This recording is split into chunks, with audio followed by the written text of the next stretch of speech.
Good morning, my friends. We continue today with the fourth of Rumi's 7 advices. Rumi himself was a Sufi scholar, a writer, and a poet. And he's one of the most famous masters in the history of Islam. His poetry, although sometimes obscure at first, and his teachings are widely known, inspiring and far-reaching.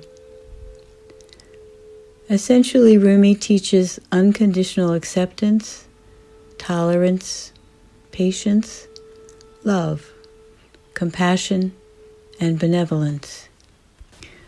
When he wrote the 7 advices, which has been passed down over the years, over and over, to people of all spiritual disciplines and identities, these were written to reflect the highest possible capacity of humanity, to transcend religious boundaries and include them, speaking to the common values of all religions. And so we flow like a river in our generosity to others, in our compassion and grace. We are to be like the sun, shining upon everyone equally. In concealing others' faults, we are to be like the night, not shining a light on others' faults, but rather in darkness and stillness and quiet like the night, simply letting them be. The advice for today speaks to anger and fury,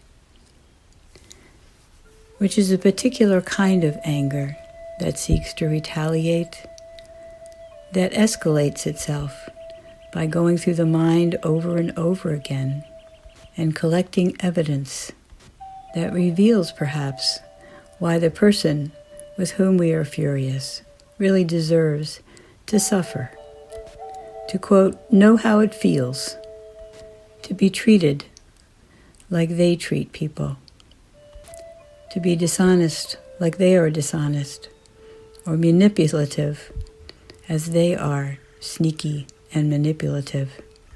It feels like there's some sense of justice in rallying a battle cry. And Rumi is suggesting to us that in anger and fury, be like the dead. So let us be seated and mindfully reflect on this piece of advice. Comfortable in your chair, noticing the support of the chair on your back and underneath of you, and allowing your breath to fall from your chest to your belly. On an out-breath, just let it fall. Let your eyes close gently on an out-breath, and on the next in-breath, send that breath, that space, towards any part of your body that feels uncomfortable, and expand the tightness there. Then breathe it out and let it go. Breathing gently. In anger and fury, be like the night. Rumi's teaching is that we are all flawed, and we need to forgive others' flaws and wrongdoings. And like the dead, bury our anger and hatred. There are many kinds of anger, as you've heard in the life application meditations, but we're talking here about hateful anger, which is the nature of fury, that comes from being unable to accept others and their apparent wrongdoings and flaws. Reflect on this as you sort through your own life and look for an example somewhere in time where you have been absolutely furious with another person who has acted in a way that is outrageous, harmful, massively inconsiderate, damaging, and generally blind to all of that, going through life, seeing others rather than themselves as responsible for the chaos and pain that they cause. It's kind of like if you hadn't walked in the room, I wouldn't have had to scream at you like that. They have it backwards. And this is very, very infuriating. You may remember a situation where you wanted to grab that person by the shoulders and just shake them, or retaliate with knife-like wounds that you know would hurt them. This, my friends, is how all wars begin.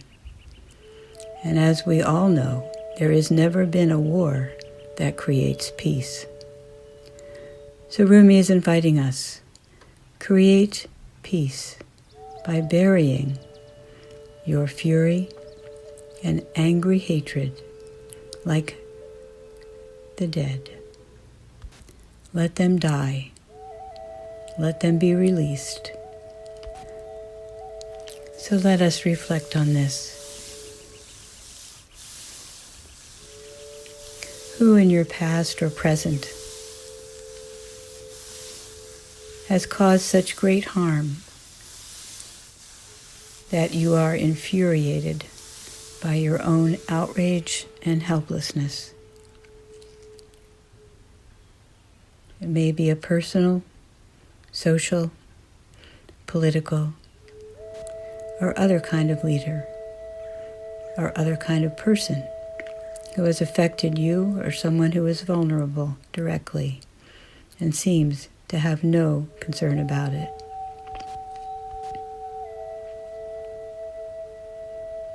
Everyone has someone, sometime in their life, that raise these kind of feelings. So bring that to mind in your imagination and your memory. Breathing gently. And on your next out-breath, releasing all the air from your entire body all the way out until there's nothing left. Breathing in a full deep breath. Allow that breath to circulate through your body. And again, with a long, slow out-breath, empty yourself completely. This is as close as we can come to the state of feeling and being like the dead, empty and still. See that image in your mind from this place of stillness as you breathe softly, gently, and shallow from your lower belly. Settle into that space as you imagine and remember feeling so infuriated, maybe not even long ago, or maybe way back in childhood, at a very wrong doing. Keeping your body steady and still. Steady and still. And wondering what could be different if the next time you are outraged, you are able to be steady and still, feeling those feelings, but releasing them into steadiness and stillness. Something to reflect on, my friends. Take it with you. Namaste. Amen.